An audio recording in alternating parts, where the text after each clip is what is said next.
একটা কথা মনে পড়ে গেল, নবী ঈসা আলাইহিস সালাম রাস্তা দিয়ে যাইতেছিলেন রে মুসলমান, সিঁড়ির একটা জঙ্গল দিয়ে আইতেছিলেন।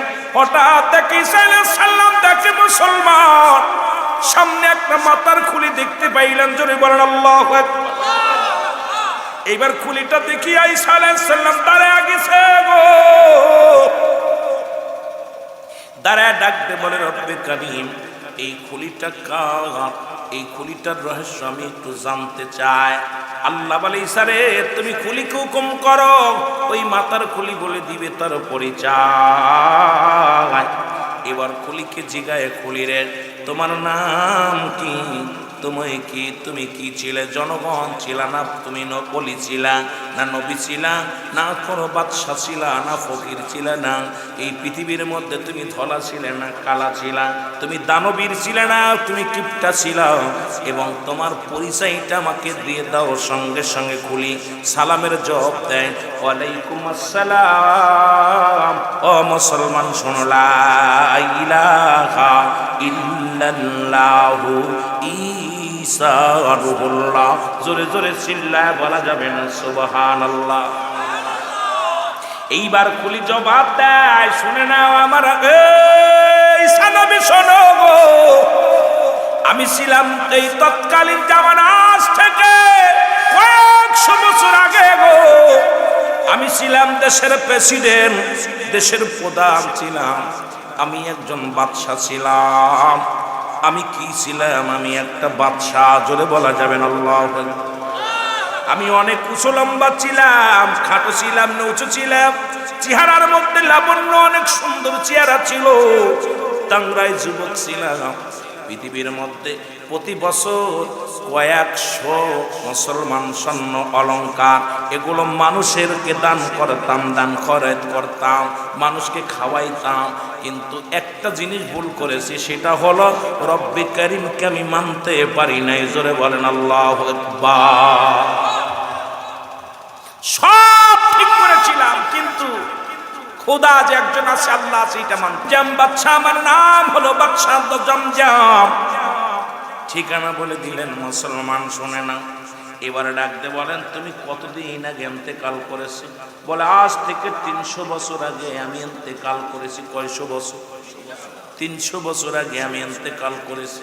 বলে তোমার মরণের সময় বলো, ও বান্দা, ও খুলি, তুমি এই মরণের সময় তোমার কেমন যন্ত্রণা হয়েছিল? আজরাইল কি রূপ ব্যবহার করেছিল আমারে বলো, একটু জানতে চাই রে। জমজম ডাকতে বলে, আল্লাহর নবী সাল্লাল্লাহু আলাইহি সাল্লাম, শোনো, শোনা নাও গো, আমার মরণের যন্ত্রণা কি বলবো। আমার মনে হয়েছিল সমস্ত যখন আমার আজরাইল আলাইহিস সালাম যখন এসেছিল, আজরাইলের সাথে আরো কিছু ফেরেশতা ছিল। কারুরাতে ছিল রামদা, কারুরাতে ছিল আগুনের গুলি, কারুরাতে ছিল এইরকম ইত্যাদি ইত্যাদি এগুলো ছিল। যখন আমাকে আক্রমণ করেছিল, আমার মনে হলো সমস্ত মানুষগুলো আমার গায়ের মধ্যে যেন কোবাইতেছে, আমার গা থেকে যেন চামড়াটা টানতে জীবিত ছিঁড়ে নিয়ে গেল।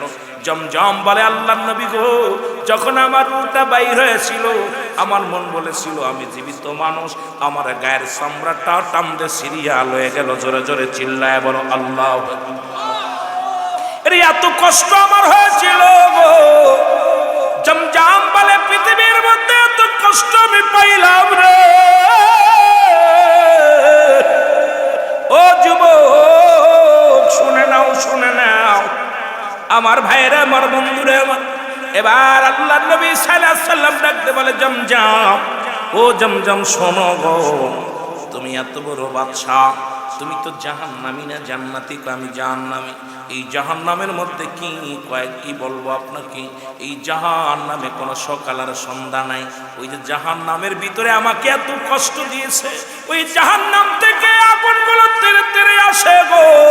ও মুসলমানের, জাক্কুম নামের ওই কাঁটাযুক্ত গাছের একটা ফল আমাকে ক্ষুধার যন্ত্রণা, আমি চেয়েছিলাম, আমাকে খাইতে দিয়েছিল, ওই ফলটা আমার গলার মধ্যে বিধ করেছিল।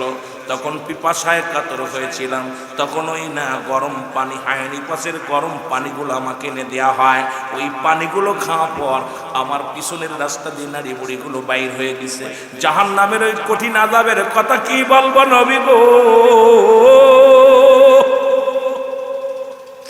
ওই 300 বছর আগে আমি ইন্তেকাল করেছি, আজ পর্যন্ত আমি জাহান্নামী হয়ে আছি। ওই জাহান্নামের ভিতর থেকে কত আশা বিচ্ছু, কত না এই না কত আশা আর বিশ্ব আগুন, এগুলো দিয়ে আমার যন্ত্রণা দেয়া হয়। প্রতিদিন আমাকে মারা হয়, প্রতিনিয়ত আমাকে মারা হয়। এই দুনিয়া যতদিন পর্যন্ত আমি কিয়ামত না হবে, আমি জামজাম বলতেছি, আল্লাহর ফেরেশতা বলেছে ততদিন পর্যন্ত আমার আযাব মাফ হবে না।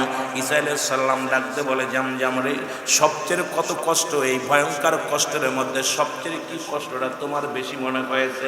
জামজাম বলে, হুজুর শুনে নেন, শুনে নেন, এই পৃথিবীর মধ্যে ওই জাহান্নামে যত কষ্ট পেয়েছি তার চাইতে কঠিন কষ্টটা হলো আমার মৃত্যু যখন হয়েছিল। জোরে জোরে চিল্লায়া বলা যাবে না আল্লাহু আকবার। বলে, হুজুর জাহান্নামে আমাকে প্রতিনিয়ত পুরাইতেছে, আগুনের ভিতরে দিয়া রাখছে, কিন্তু ওই মরণের সময় যে যন্ত্রণাটা হয়েছিল আমার, ওই যন্ত্রণাটা এখনো গা থেকে যায় না।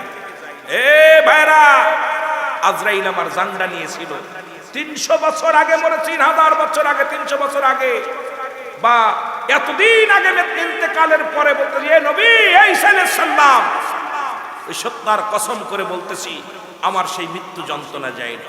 আপনি আমার জন্য একটু দোয়া করেন। আমি অনেকবার বলেছিলাম ফেরেশতাদেরকে, ফেরেশতারা রে, আমি ভুল করেছি, আমাকে দুনিয়ায় পাঠায় দাও, আর জীবনে আমি নাফরমানি করব না, আল্লাহর গোলামি করব। কারণ আমরা তখন ফেরেশতা বলেছিল, যখন তোমাকে রব্বে কারীম দুনিয়ার মধ্যে পাঠাইবে, রূহুর জগতে ছিলাম, তখন তো রব্বে কারীম বলেছিল আলাস্তু বিরাব্বিকুম, তোমরা বলেছিলে ক্বালু বালা, স্বীকার করে নিয়েছিলে, তারপরও কেন নাফরমানি করছো? আজকে আর তোমারে সারা দেওয়া যাবে, সার পাবা না, সারা সম্ভব নয়। এই করে কাটাইতেছি আমি জামজাম।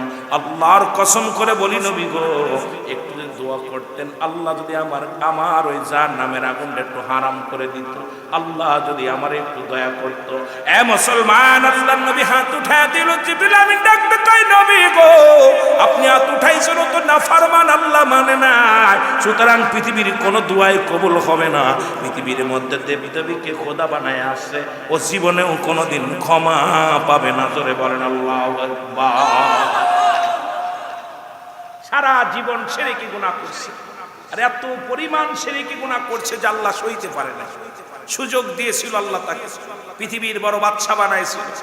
এ মুসলমান, শুধু তাই নয়, শোনো মুসলমান, কয়েকটা কথা আমি বলে যাই, বললে পারে মৃত্যুর যন্ত্রণা বুঝতে পারবেন গো। ঈসা ইবনে মরিয়ম, ঈসা নবীর মা, ঈসা নবীকে ডাকতে বললেন, বাবা ঈসা আমার জন্য কিছু ফল নিয়ে আসো। ফল আনতে চলে গেলেন। আজরাইল আলাইহিস সালাম এইবার ঢুকলেন, ভিতরে প্রবেশ করলেন, করে ডাক দেখায়, মরিয়াম, আসসালামু আলাইকুম মরিয়াম। মরিয়াম ওয়ালাইকুম আসসালাম। কে তুমি? বলে, মরিয়াম রে, আমি আজরাইল, জীবনে একবার আসি জমিনের মধ্যে, আমি আজরাইল। ও মুসলমান শুনে নাও, মরিয়াম আলাইহিস সালাম তাকায় দেখে রে, আজরাইলের কয়েকটা মাথা রয়েছে। এর মুসলমান, একদিকে মাথা, সামনের দিকে মাথা, ডান দিকে মাথা, বাম দিকে মাথা, পিছনের দিকে মাথা। আজরাইলকে জিগায়, আজরাইল রে তোমার এতগুলো মাথা কেন? বলে, মরিয়াম শোনো, আমি সামনের মুখ দিয়া পৃথিবীর মধ্যে ইমানদারের জানটা বাহির করি গো, এই ডান পাশের মুখ দিয়ে আমি আসমানের যত রূহ আছে আমি বাহির করি, বাম দিকের আত্মা দিয়া। এই মুসলমান শুনে নাও, এই জমিনের মধ্যে যত খারাপ আত্মাগুলো বাহির করি, আর পৃথিবীর মধ্যে জাহান্নামীদের আত্মা বাহির করি পিছনের রাস্তার পিছনের মুখ দিয়া। মরিয়ম আলাইহিস সালাম দেখে ডাকতে বলে, কাইয়া ফেরেশতা শোনো, তুমি আমার কাছে কেন আসছো? বলে, মরিয়াম রে তোমাকে বিদায় নিতে হবে, চলে যেতে হবে। মরিয়াম আলাইহিস সালাম ডাকতে বলে, আজরাইল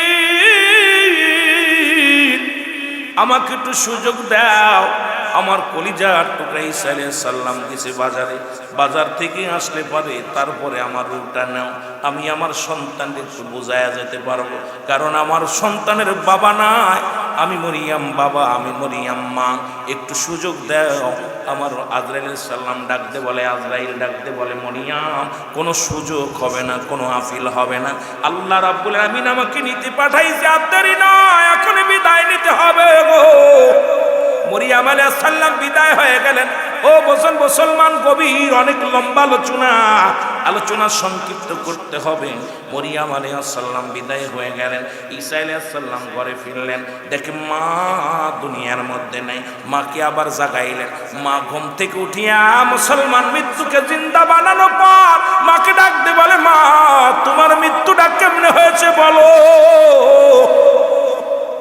মরিয়াম আলাইহিস সালাম ডাকতে বলে, বাবারে আমার মৃত্যুটা হয়েছে এত কঠিন, তোরে দুনিয়ায় আনতে যত কষ্ট হয়েছিল তার চাইতে বড় কষ্ট হয়েছে, তার চাইতে বড় কঠিন।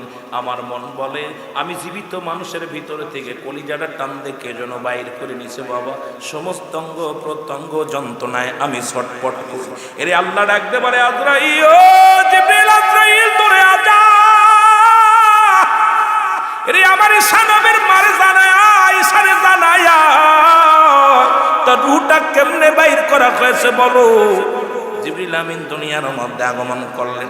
ঈসা নবী ডাকতে বলে, আজরাইল রে আগে বলো আমার মাল লগে কি রূপ ব্যবহার করেছো। ডাকতে বলে, হুজুর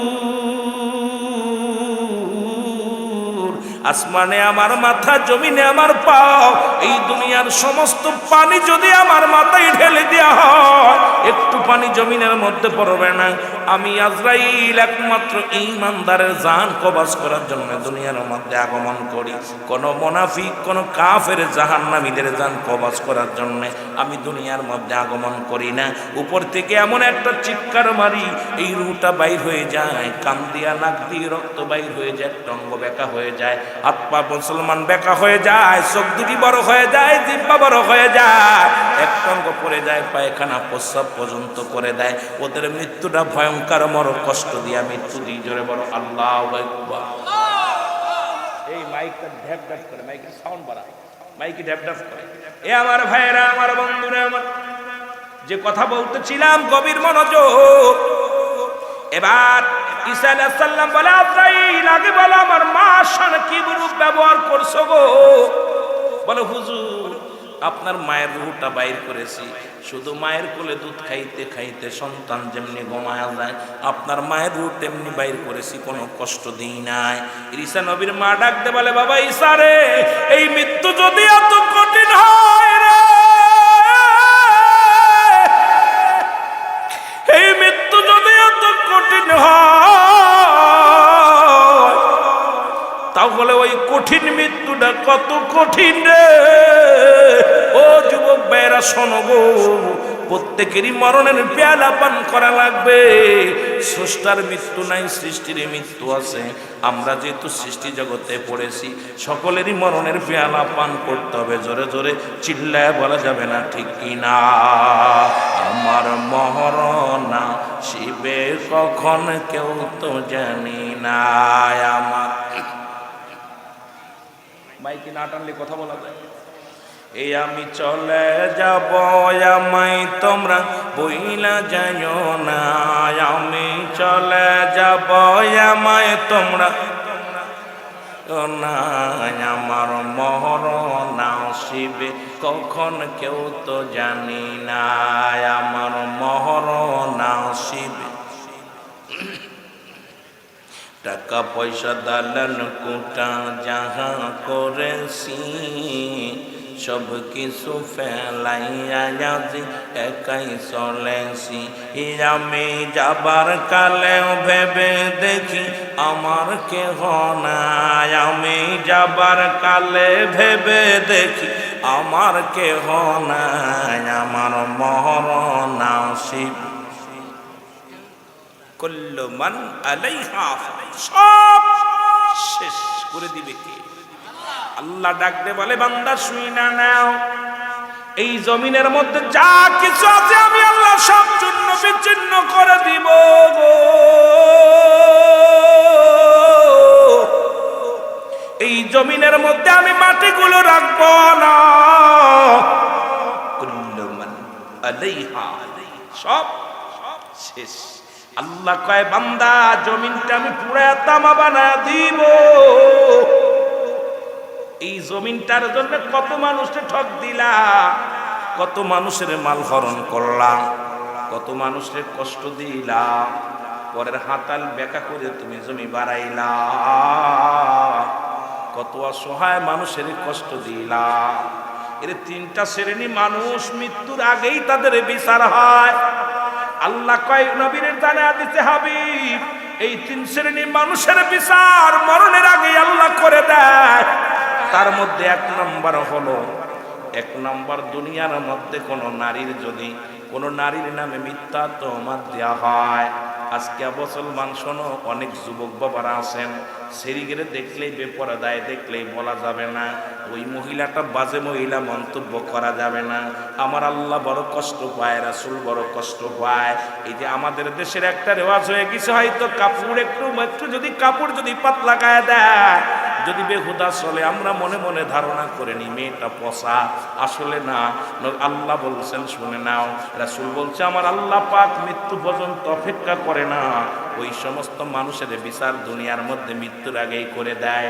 তার মধ্যে এক নাম্বার হলো কোনো নারীর নামে কলঙ্ক দেওয়া, কোনো নারী সতী নারীর নামে কলঙ্ক দেওয়া। এই সমস্ত মানুষগুলো জাহান্নামে, এদেরকে জাহান্নামে যাবে এবং দুনিয়ার মধ্যে কঠিন বিপদের সম্মুখীন হয়ে যাবে। দুই নাম্বার নবী বললেন শোনো, দুই নাম্বার হলো যারা বোনের সম্পদ ফাঁকি দেয়। আজকে দুনিয়ার মধ্যে বোনকে ঠগাইয়া, আপন বোনকে ঠগাইয়া ভাই জমি জমা লেখা নেয়।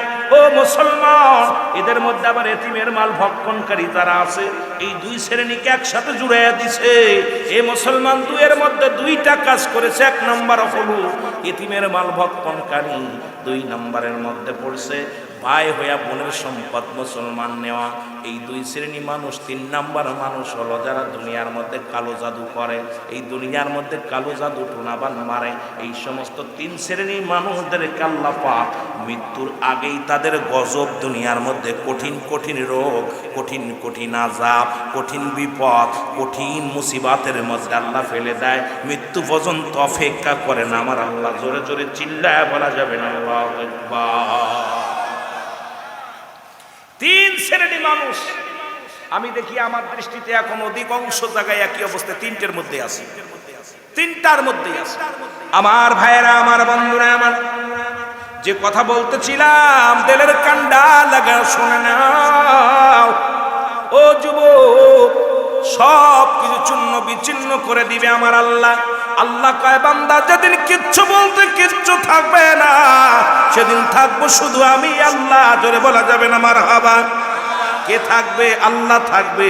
আল্লাহ কয় বান্দারে সেদিন থাকবো আমি আল্লাহ, থাকবো নবীর ভালোবাসা নিয়ে। আমরাও থাকতে চাই রাসূলুল্লাহর ভালোবাসা নিয়ে। জোরে বলেন ঠিক কিনা? এ ভাইরা আমার, দুই নাম্বার বিপদ হলো মানুষের কবর। কবর বলতে বুঝায় মানুষের মৃত্যুর পর থেকে শুরু করে কিয়ামত পর্যন্ত জগৎটাকে বলা হয় কবর গো। ও যুবক ভাইরা শুনে না, এখন অনেকে আগুনে পুড়ে মারা গেছে, পানিতে ডুবে মারা গেছে, অনেকেই ভাগ্য লুকে খেয়ে ফেলেছে। আমরা মনে করি ওদের বুঝি কবর হয় না, বিচার হবে না। বিচার কবর বলতে বোঝায় মানুষের মৃত্যুর পর থেকে শুরু করে কিয়ামত পর্যন্ত জগৎটাকে বলা হয় কবরের জগৎ। আমার বাবারা দিলের কান্ডা লাগান শোনো, এই কবরে যেদিন শোয়া দিবে, দুই নাম্বার বিপদ।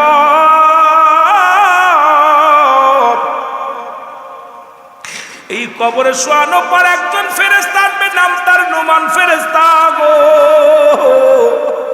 আমরা জানি মুনকার নেকির ফেরেশতা আইব, এর মুনকার নেকির আগে প্রবেশ করব মুসলমান। সেই ফেরেশতার নাম হলো নোমান ফেরেশতা। এই নোমান ফেরেশতা কবরে ঢুইকা আপনাকে জাগাইবে, ডাকতে বলবে নাসিরউদ্দিন পীর সাহেব ওঠো। ডাকতে উঠাইবে, উঠে পড়বে মুসলমান। এ মুসলমান শুনে না, উঠবো। ওইটা বলে বান্দা ওঠো, উঠায়া ও মুসলমান চা দেখবো গো। চা কি দেখবো? চা দেখবে রে, কিছু দেখা যায় না, চারিদিকে অন্ধকার।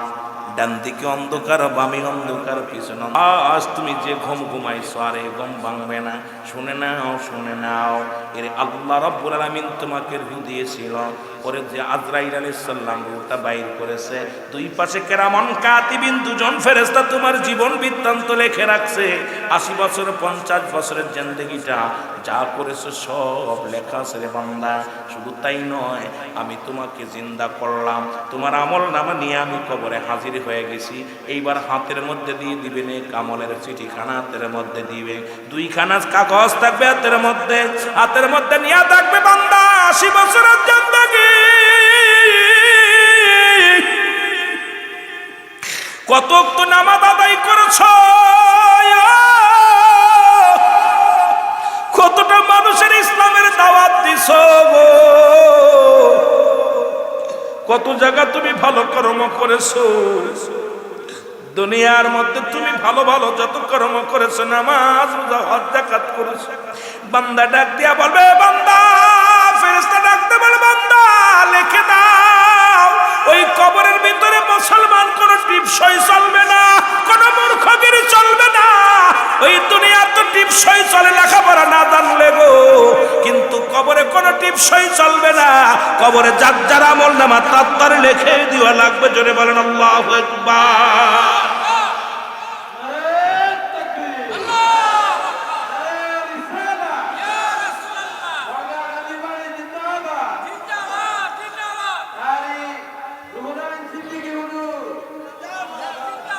আমার ভাইরা, কবরে যার যার আমল নামা তার লেখা লাগবে।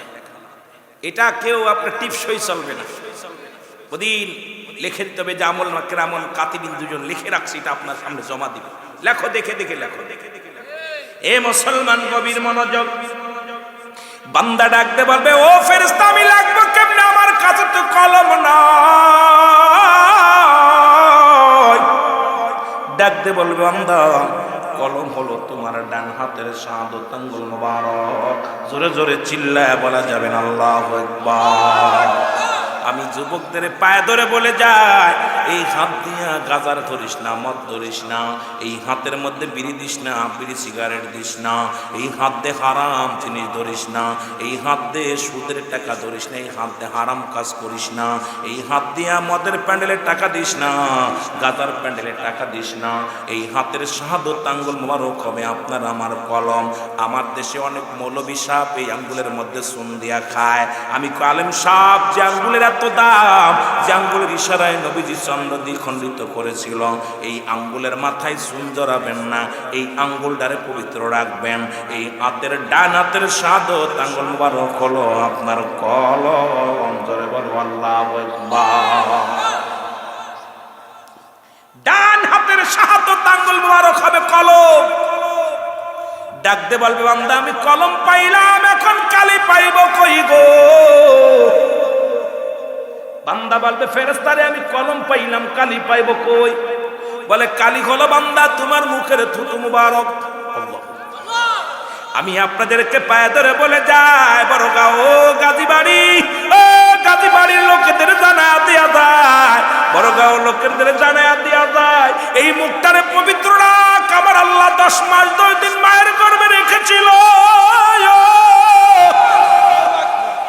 এই মায়ের নাভির সঙ্গে তোর নাভিটা জুড়ে দিছে রে।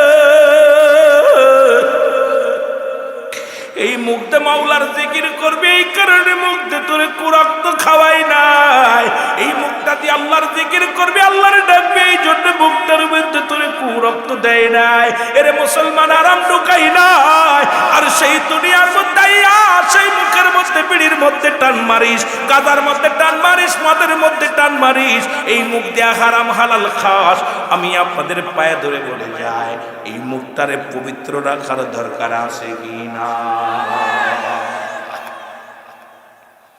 10 মাস 10 দিন মায়ের গর্ভে ছিলেন। আল্লাহ পাক আপনাকে এই নাভির সঙ্গে, মায়ের নাভির সঙ্গে নাভিটা জুড়ে, যাতে করে আমার বান্দা আমার জিকির করবে, আমার নবীর দুরূদ পড়বে, মা বাবারে ডাকবে, জিকির আজগার করবে, কোরআন তেলাওয়াত করবে, এই মুখ দিয়ে সত্যের আহ্বান করবে।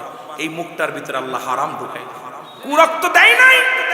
আর সেই মুখের মধ্যে কেমনে বিড়ি, সিগারেট, গাঁজা, ইয়াবা, ফেন্সিডিল, মদ, আহা এগুলো যখন মুখের মধ্যে দেয় আল্লাহ বড় কষ্ট পায়, জোরে বলে ঠিক কিনা? আর সবচেয়ে বেশি খারাপ লাগে আমি বিড়িখোরদের মধ্যে। আমার বাবারা, হিন্দু মারা গেলে 7 গুল্লি দিয়া দেয় আগুন মুখী, আর আমাদের দেশের মুসলমান প্রতিনিয়ত 7টা 8টা 10 বার মুখী আগুন দেয়, জোরে বলে ঠিক কিনা? তো এক প্যাকেটে 21টা 20টা 20-25টা বিড়ি থাকে, এরা একদিনে শেষ করে, তার মানে 21 বার মুখী আগুন দেয়, জোরে বলেন ঠিক কিনা? 25 বার মুখী আগুন দেয়। আহা, কপাল কত খারাপ।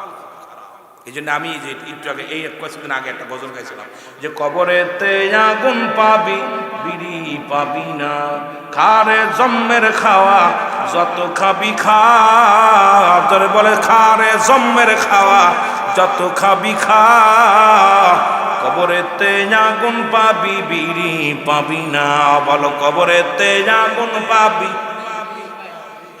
ফেরেশতারা খায় না ঘুষ, থাকিবে না তোর যে হুশ, ফেরেশতারা খায় না ঘুষ, থাকিবে না তোর যে হুশ, মুগুর মারিবে ধরে রক্ষা পাবি না, হায়রে গর্জন মারিবে ধরে সারা পাবি না, কবরেতে আগুন পাবি বিড়ি পাবি না, ঠিক কিনা? পাওয়া যাবে নাকি? কবরে আগুন পাওয়া যাবে অ্যাভেলেবেল, কিন্তু বিড়ি পাওয়া যাবে না, সিগারেট পাওয়া যাবে না, গাঁজা পাওয়া যাবে না, মদ পাওয়া যাবে না, যাবে নাকি? এগুলো মরে গেলে ওরা একটু বেশি করে দিয়ে দেবেন। যেগুলো টানে, বিড়িখোর গাঁজাখোর মদখোর যখন মারা যাবে ভালো করে সাথে বিছানার কাছে হাতের গড়ে দিবেন, ওদের বইয়া বইয়া খাইব কবরের ভিতরে, কষ্ট লাগে। আমার ভাইয়েরা, আমার বন্ধুরা, আমার গভীর মনোযোগ, যে কথাগুলো আমি বলি দিলের কান্ডা লাগা শোনেন। এবার বান্দা বলবে আমি কালি পাইলাম, আমি কাগজ পাবো কই? প্রতিটা মানুষের 3 টুকরা করে কাপড় দেয়া হয়, কাপনের কাপড়। প্রথম কাপড়খানা টানলে খুলে নিবে, নিয়া বলবে বান্দা এই নাও, এইটা কাগজ নাও, তুমি লেখা শুরু করো। বান্দা সেকেন্ডের মধ্যে মিনিটের মধ্যে লেখা হয়ে যাবে কম্পিউটারের মতো। এবার বান্দার হাত থেকে কাগজটা টানবে, খুলে নিবে, নিয়া বল বান্দা এই নাও আর একটা কাগজ নাও, হাতের মধ্যে ধরায়া দিবে। মুসলমান শুনে নাও, ধরায়া দিবে বান্দা 80 বছর 50 বছর কোথায় গাঁজা টানছো, কোথায় মদ টানছো, কোথায় কোন মহিলা নিয়ে আড্ডা মেরেছিলা, কোথায় নামাজ ছেড়ে দিয়ে কি কর্ম করেছিলা, দুনিয়ার হট্টগোল করেছিলা। বান্দা তুমি কোথায় গানের প্যান্ডেলে বসেছিলা, কোথায় জুয়ার প্যান্ডেল, কোথায় মদের প্যান্ডেল, সিনেমার হল।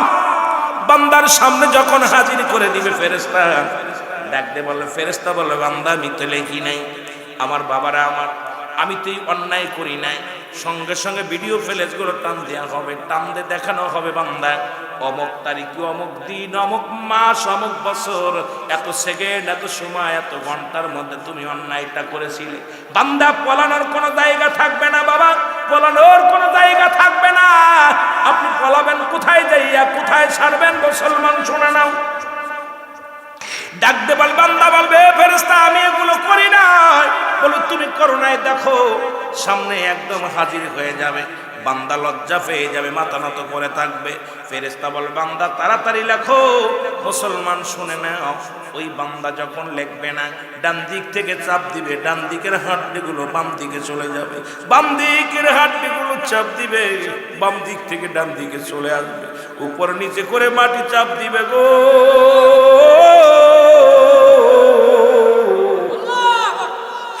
ওই মাটি এত জোরে চাপ দিবে যুবক, ওই মাটি এত জোরে চাপ দিবে, ডান দিকের হাড্ডিগুলো বাম দিকে চলে যাবে, বাম দিকের হাড্ডিগুলো ডান দিকে চলে যাবে। বান্দা এত জোরে চিৎকার মারবে, এই দুনিয়ার মানুষ যদি জীবিত থাকে শুনতে পারে রে মুসলমান। একটা মানুষ যখন কবরবাসীর চিৎকার যখন শুনতে পাবে, এই দুনিয়ার মানুষগুলো হাট ফেল করে মারা যাবে। জোরে বলো আল্লাহু আকবার। রে আজ না হয় কাল তুমি যাইবা কবরে, যাবার কালে দেখবে চেয়ে গো তোমার সবই রইল পড়ে, যাবার বেলায় দেখবে চেয়ে গো। বলো যাবার বেলা, আরো জোরে বলেন আজ না হয় কাল তুমি, আজ না হয় যাইবা কবরে, যাবার বেলা দেখবা চেয়ে গো, তোমার ছবি রইল পড়ে যাবার কালে দেখবে চেয়ে। ও ভাই দাদাই গিয়েছে বাবাই গিয়েছে কেউ আসলো না ফিরে, দাদাই গিয়েছে বাবাই গিয়েছে কেউ আসলো না ফিরে, তোমার তো যাইতে হবে রে ভাই অন্ধকার কবরে, তোমার তো রে আজ না হয় কাল তুমি, আজ না হয় কাল তুমি যাইবা কবরে, যাবার বেলায় দেখবে চেয়ে গো, তোমার সবই রইল।